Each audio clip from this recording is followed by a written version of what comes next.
Hope all of you are safe out there with COVID going around, and there's a lot of mass panic in some areas, and it's just a trying time for all of us for a lot of different reasons, and stress is playing a big role tonight. And so what I want to continue to do over the next several weeks and even potentially longer is to continue to bring you support around this topic. And so tonight, what I wanted to talk about is the fever reducing medications, because there was a big play about a week and a half ago where the French the French minister came out and reported that nobody should be taking non-steroidal anti-inflammatories or NSAIDs to reduce fevers. So we're going to be talking a little bit about fever reduction and why this whole thing is playing out the way it does. Because I've talked a couple weeks ago about if you got to a certain point where you could potentially use something to reduce a fever if you absolutely needed to, and then all this information came out and lots of people were scared and nervous about what they should be doing. So again, let's talk about what actually happened. So again, the French health minister came out because there were some early reports saying that NSAIDs are a bad idea. And one of the reasons why, now again, if you're not familiar with what an NSAID is, it's medicines like ibuprofen. And even aspirin's an NSAID. Naproxen is an NSAID. Indomethacin is an NSAID. So again, it's a drug class that blocks inflammation. In essence, is an antipyretic. It blocks the fever from occurring.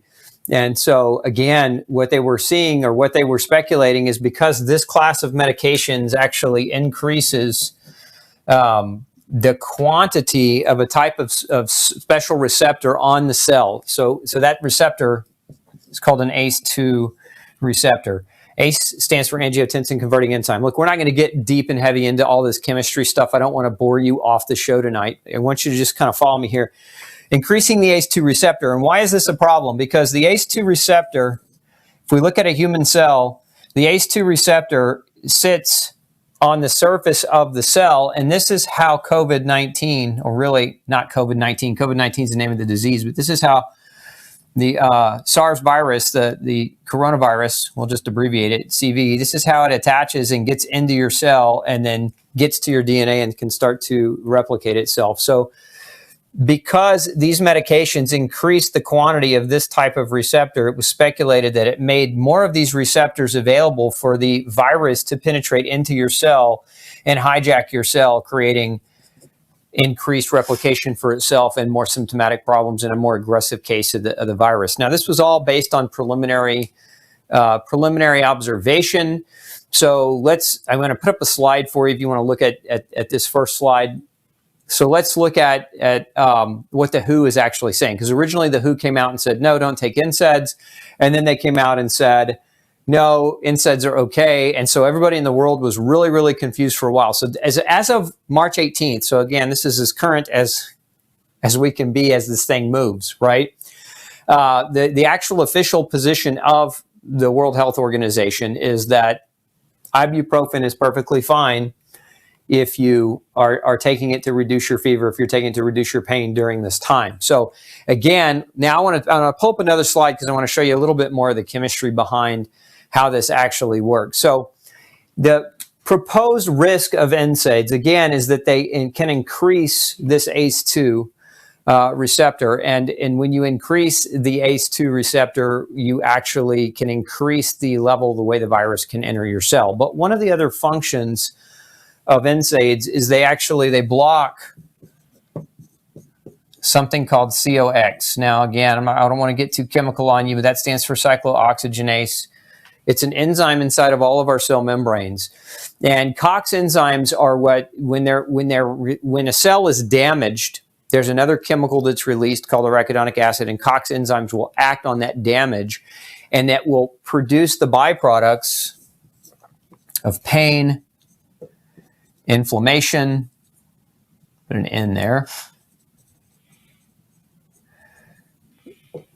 Pain and inflammation, which is, again, this is what we associate with chronic inflammation, chronic inflammatory disease. So it's when, again, it's when your cells are damaged. So a damaged cell, again, let's just draw a line here. So a damaged cell will release something called AA. We're just going to abbreviate that, arachidonic acid. And then this enzyme will act on that arachidonic acid and it will create these things. So again, if we're thinking about this from a chemical perspective, this is kind of the way that works. That creates pain and inflammation. It also creates increased permeability of your blood vessels, and that's why people get swelling. So like the same thing happens with trauma. If you hit something, it swells up, it fills with blood, it fills with water and fluid.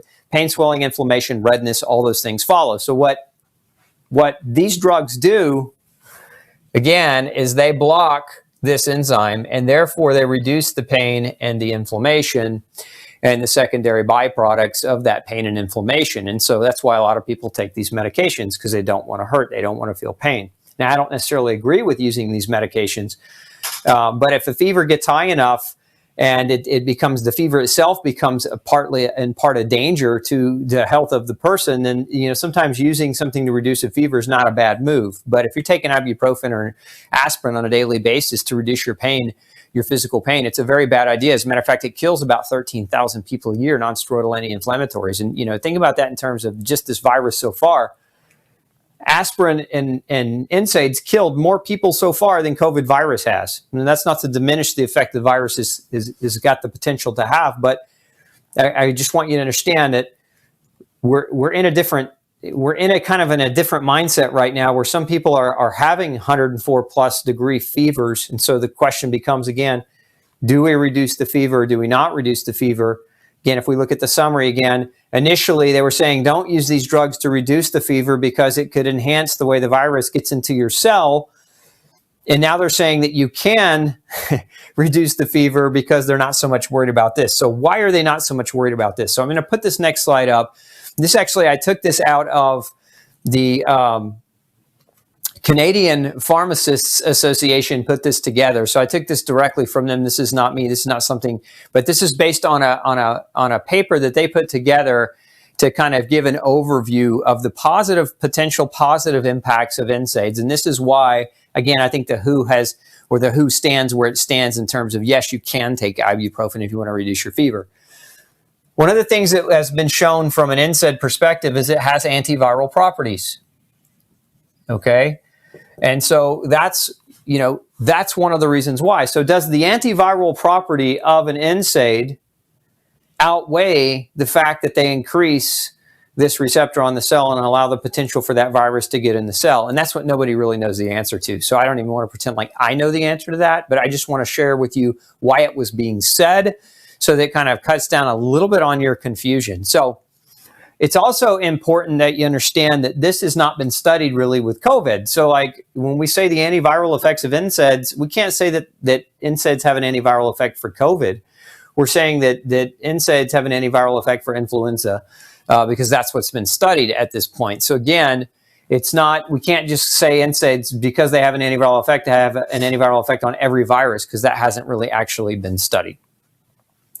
Okay, so there's some animal studies, and there are some other studies that have shown, again, that it helps reduce the replication of viruses, but again, not for this coronavirus, not for this novel coronavirus that everybody's, worried about right now. So that being the case, an antiviral property, but also an increase in the regulation of a cell membrane or a cell receptor called ACE2, which allows the virus to get better access into the cell. So if we look at this kind of in a couple of different ways, it can do this, but there's kind of one other thing. So when I was over here talking about how NSAIDs block pain and inflammation, they do this by reducing, gosh, this is going to get really chemical, folks, and I apologize if I'm losing some of you, but one of the things that happens when we have pain and inflammation, okay, is this happens as a result of the release of something called PGE2, prostaglandin E2.